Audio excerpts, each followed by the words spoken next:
Hey everyone, today I'm doing a super quick look at the Samsung Galaxy Watch Active 2. As you can tell on the front, it is the rose gold one. That does mean that it's slightly pink all over. If you look down the bottom corner here, it does say LTE, so this is the 4G model.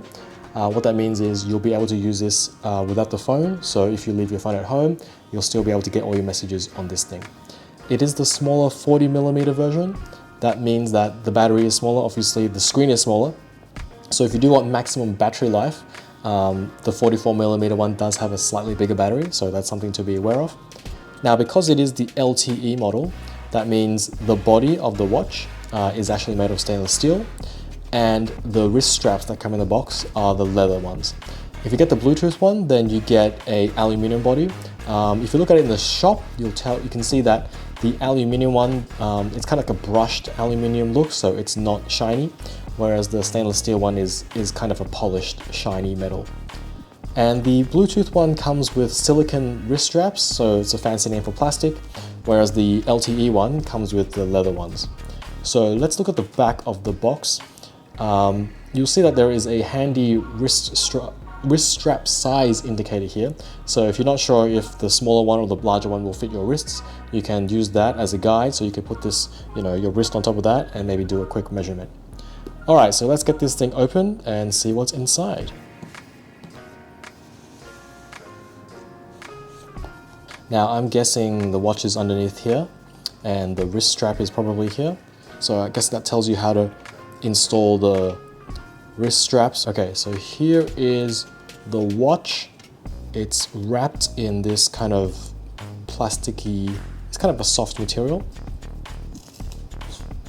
So there's no plastic cover on top. You don't have to peel off anything. That's the device itself right here. Next, we probably have the wrist straps. Confirmed they are the leather ones. One strap, two strap. And what else we got? We have an icon that looks like documentation. Actually, oh, I thought it was empty, but it's not. It has a quick start guide and some warranty information. And here, it's got a Thunderbolt, so I'm guessing this is the charger.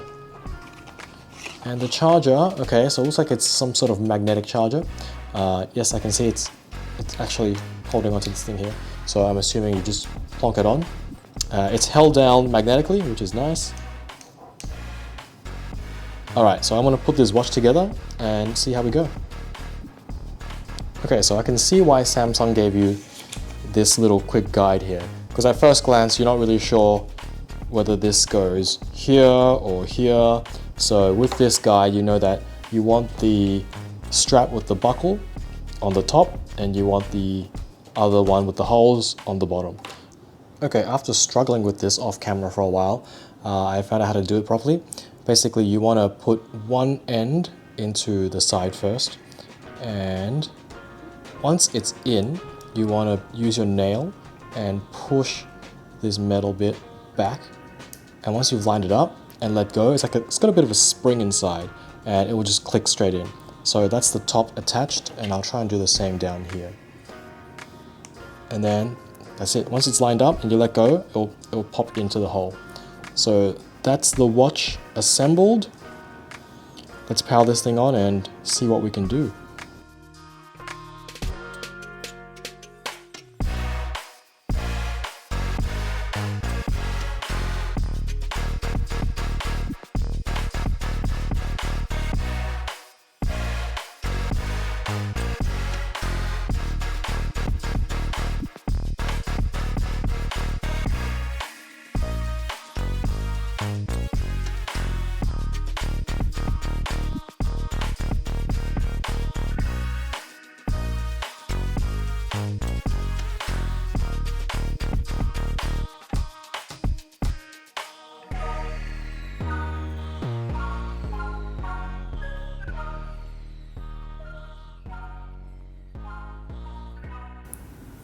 Okay, so it looks like as part of the setup process, you get to choose to set up the mobile service on your watch.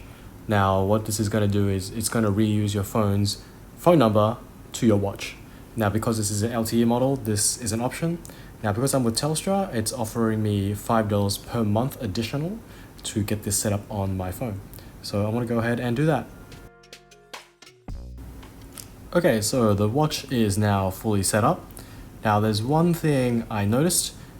All the ads tell me that there's meant to be a touch-sensitive bezel around the side.